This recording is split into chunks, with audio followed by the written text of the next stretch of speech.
Hello and welcome to Kimbo's Crafts. I'm Kimbo and I'm here to talk to you about some crafts. So today is going to be a fun one. I'm lovingly calling this the Eevee Project. So it's been a long time coming. You'll see I have before me some pictures. So fair warning, this is Pokemon themed. I'm a Pokemon professor, so I do collect Pokemon ephemera. It's not even collecting, it just sort of accumulates. So this is one of them. This is Eevee. Now, my husband went on a trip and got these art pieces for me. I've had them for about a year. By the way, before we get too far into this, I apologize if my voice sounds a little raspy or if I'm sniffly. I am recovering from a little bit of a cold, so I apologize. Thanks for sticking with me on that. So these are the pictures he got for me. I've had them for about a year. You can see they're watercolor prints. I wish I knew the artist. If anybody recognizes them, please let me know. I'd love to give them a shout out in my description below or any comments. So I've had these for a year, like I said, and I've been wanting to put them on the wall, but they are really small and I'm not exactly sure, about 4x6. And I wasn't really sure how I wanted to do it until recently. So what I'm going to do is make kind of scrapbook style pages, and then I'm going to put them on the wall in a tile. So there is 9. These are the evolutions. There's 8 of them plus the base Eevee. So that makes 9. So it'll make a good tile situation on the wall. So that's what we're going to go with. They're not going to be very big though. We're going to go with about 8 inches by 8 inches. So that way it doesn't take up too much room on a wall. Okay, so as I mentioned, this is Eevee, and she is considered a colorless Pokemon, as you might have seen from the art that I just put away. They come in different kind of elements. This one's Vaporeon, it's water-based. So a little bit of Pokemon information here. In order for her to become those kinds of Pokemon, she has to become an element, or they're called energies, but they're basically elements if you think of them that way. And her basic starting is colorless. So that's going to really inspire the entire composition of how we're going to put this together. So to start, it's really important that you pick the right kind of background paper. So this is one of my favorite brands. I get it from Michael's. It's DCWV. Now they have different kinds of cardstock pads that you can get. This one I really do prefer because it is so stiff and you want them to be very sturdy in order to hold all the material you're going to attach to it. So that's why I chose this. Also, I chose the Watercolor Ombre because I want all of the different pictures to have the same design sort of background. So I hope to get all of them out of this in all the different colors. And then they come with the foiling, which is important. I'll show you later because that's a major element in Pokemon cards, which will feature in our composition later. So I'm just going to flip through. Like I said, she's a colorless, so we want a colorless background, but I want that foiling. So I know it's in here somewhere. And you can hear from the flick of the paper. It's very sturdy. There we go. This is perfect. So we're just going to go ahead and take this out.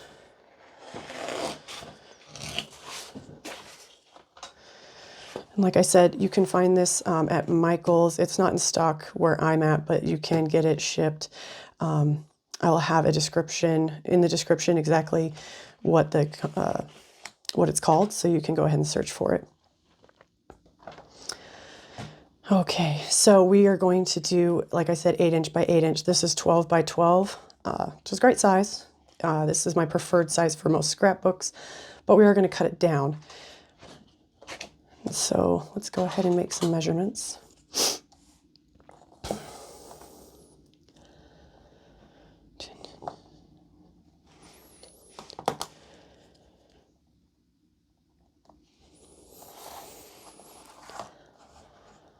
This is a T-square. Funny enough, I use these a lot in my day job. So they're fantastic for making squared shapes.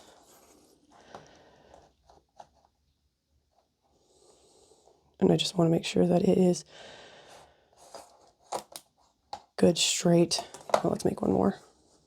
Good straight edges so they fit in the frame nice.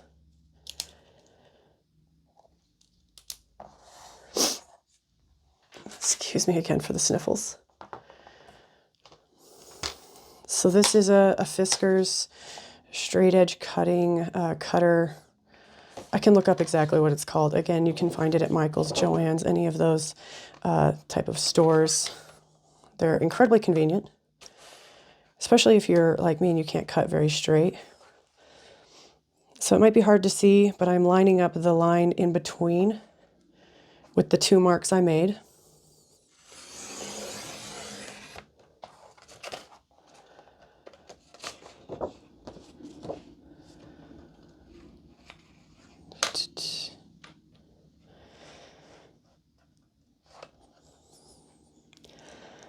Funny enough, I made my other mark down here where it could get cut off.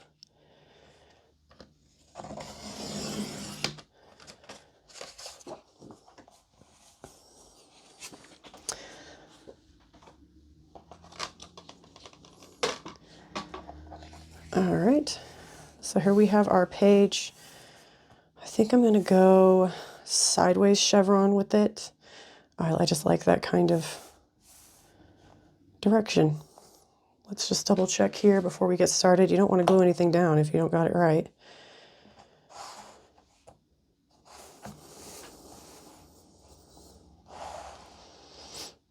Okay, everything is 8 inches. Okay, sideways chevron.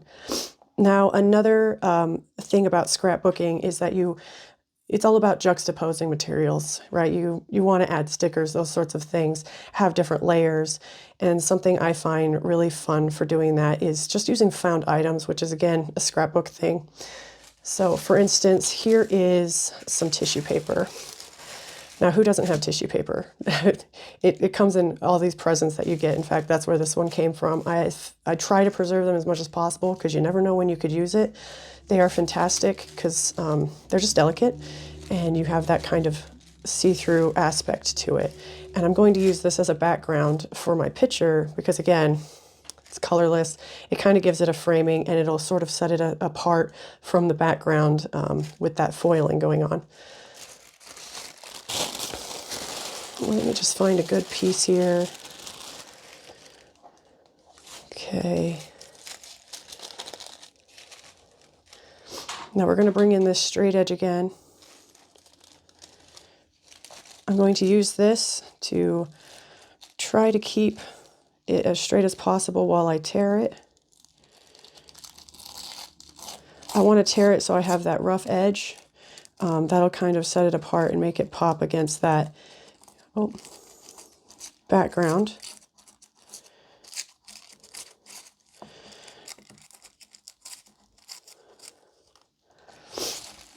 Got a little too torn there. Let's try that again. Let's see, maybe if I just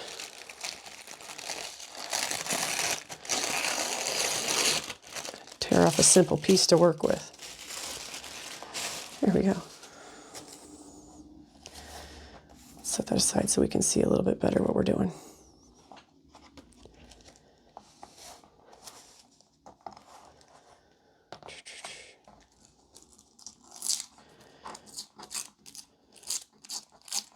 So I'm tearing straight up against the edge of the ruler. That gives it a better edge. Okay.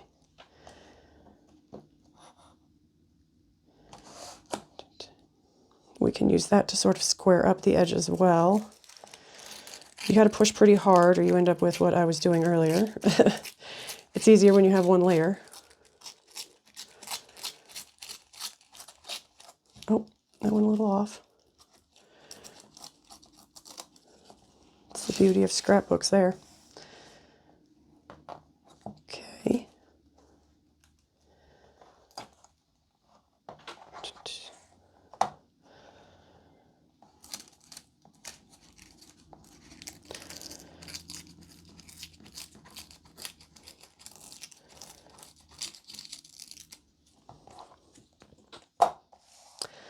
See if I can clean up this edge any. Ooh, maybe.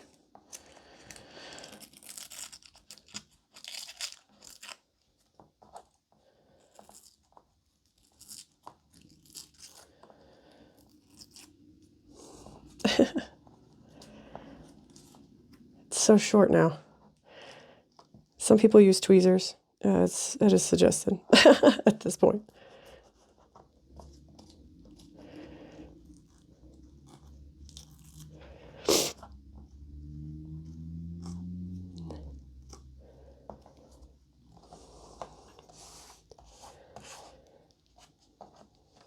Let's try to go the other direction here.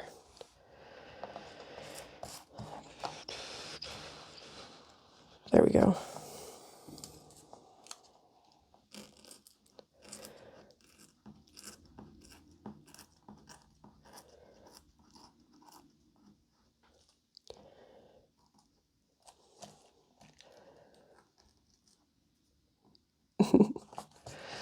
Couple peaks there.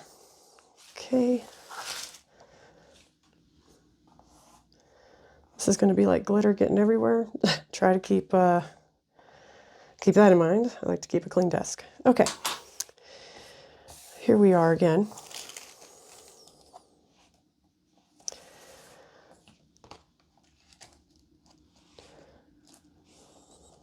We can center it a little bit. Okay. I think I will actually go with that tear in the bottom left corner and a little over to the top edge here. So I like to not always keep the picture perfectly within the frame evenly. It's nice to put it off to the side. Plus, we can always cover up this with a sticker or something. Once we get our composition down, we'll see what we have available. Now I'm going to attach the picture down with these, they're called Scotch adhesive squares. Because this is a very textured piece and it doesn't need to be glued down entirely stiffly.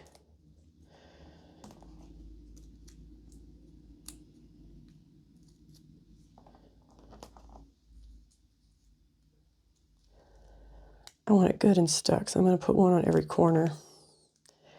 These can get pretty expensive, these squares. I do like using them in my scrapbooks, but sometimes I have to get pretty conservative. But generally, as a manner of speaking, if I have enough available, I do like to go one in every corner. It just makes the picture sit better. All right.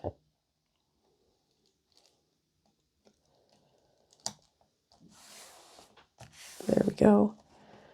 It's good and stuck. Now I do know that the frame will likely come in about 1/2 inch in. So with that in mind, we do want to go over a little bit more. We can do more squares.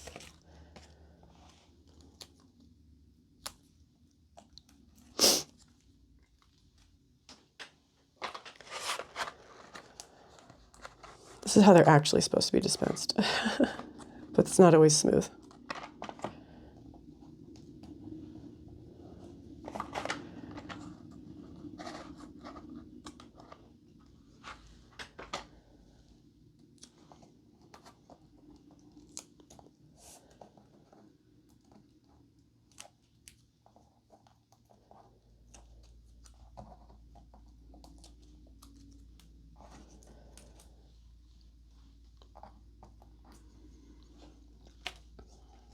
Okay. Now we're going to use the background to help us line it up a little bit here before sticking it down. It's very helpful when you have lines going like that. There we go. Now we could just stick here, but like I said, Pokemon being Pokemon, you end up with a lot of things. One of those things that's really fun is the trading cards. Now I've got some Eevee trading cards here. I'm going to put them in here along the edge. They are going to stagger over the picture. That's okay. That's how scrapbooks work. If it was slightly bigger, I could have less overlap, but I do like having some overlap. I think that's what brings interest into the picture. So these are some of my favorite Eevee cards that I have right now. Something to keep in mind, this one's pretty old, and the older the cards, the more they can take on value. This one, not so much. It was mass produced, and there's a lot out on the market, so this one's worth maybe $1. Now, if I were to go and try to sell this one, it would be about $14, and of course that can go up. With that in mind, you want to glue these in with the idea that you could always remove them. Now, I have them currently in these protective sleeves. You could just keep them in sleeves like this as long as they're not too frosted, that they would look bad. And just glue them in. They do make a nice framing. What I'm going to do instead is use these perfect fit sleeves.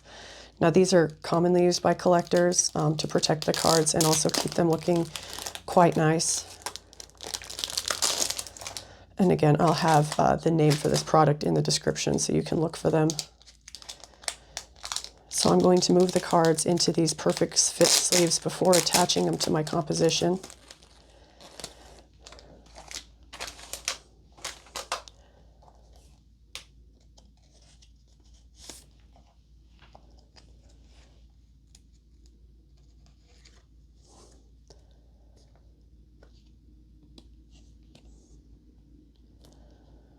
And they go in very snug. So you gotta be pretty careful.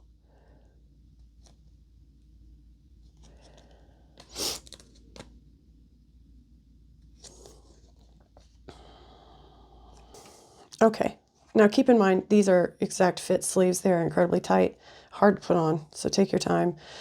Push them in very evenly with your pressure. They do, as you can tell, make them pop better. There's not so much frosting on the sleeve. If this makes you nervous, though, you can always keep with the basic, easy-to-use sleeves. Like I said, they do add a framing element, so that can be quite nice. And as I mentioned about the foiling, the reason I wanted a reflective background is because these cards do have foiling. This one's quite nice. And so that'll really pop with the background. So here I want to figure out how I want these arranged.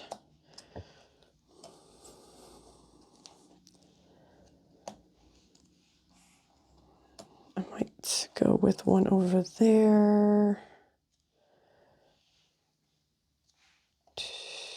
Maybe in a cascading effect. I think that's where it's at. Really, for what I'm doing, the picture is more important than the wording, since that's what we're going for, is the picture. I like this foiling better than this foiling, so that's why I'm going to choose this to be in the front. Now with these, I'm going to attach them with Elmer's glue tape. It's just easier on a flat surface like that, and you can get a better run of tape to attach it.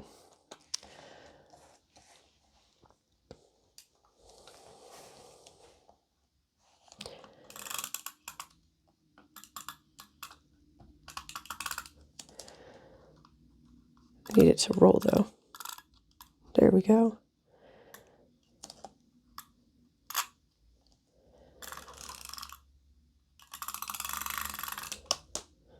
What?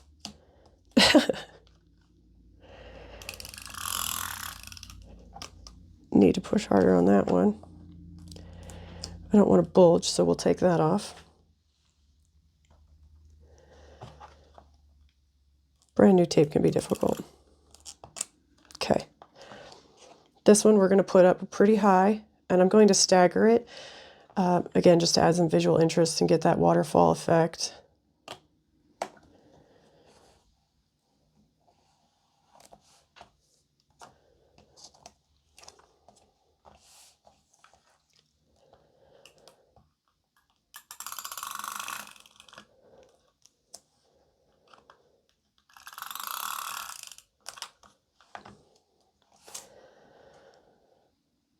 This also helps get the pictures in without too much coverage. If I were to put them straight on, we would maybe cut off the pictures too much.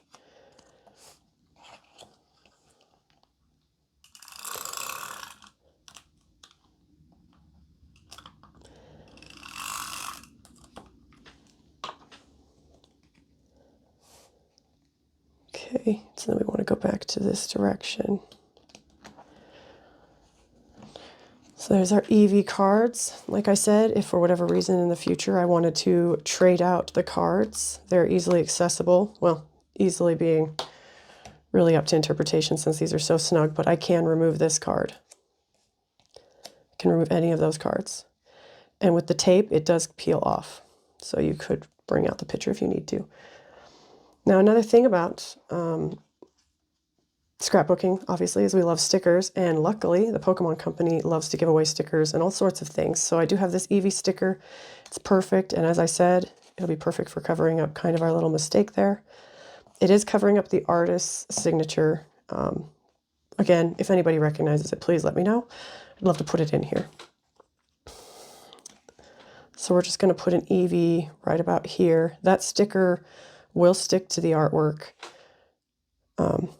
So that'll kind of make this a permanent situation, but I think this is what I want to do.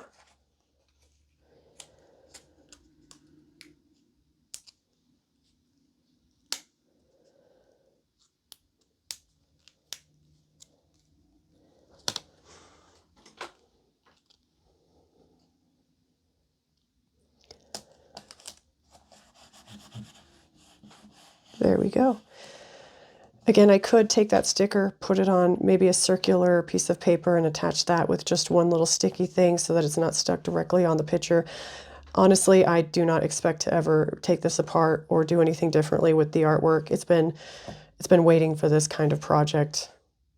If anything, I might remove and replace the cards, but otherwise, I do think this is exactly how I want to keep it for now. So that's the Eevee, the first picture for Eevee. Join me for the next ones. The next ones I'm going to bring in the different elements, different colors, different stickers, different kind of ephemera, because there is more than just stickers and cards that you can get from the Pokemon Company. And of course, if you have a Pokemon fan, or you are a Pokemon fan yourself, you probably already know, you probably have these sorts of things all over the house. So yeah, we'll just do a series of them. And then once I get them all up on the picture or up on the wall in their picture frames, I can't wait to share that with you. If you have any questions, comments, want to know more about being a Pokemon professor, more about Pokemon in general, just let me know. Put it in the comments. I'd love to talk about it. Thank you.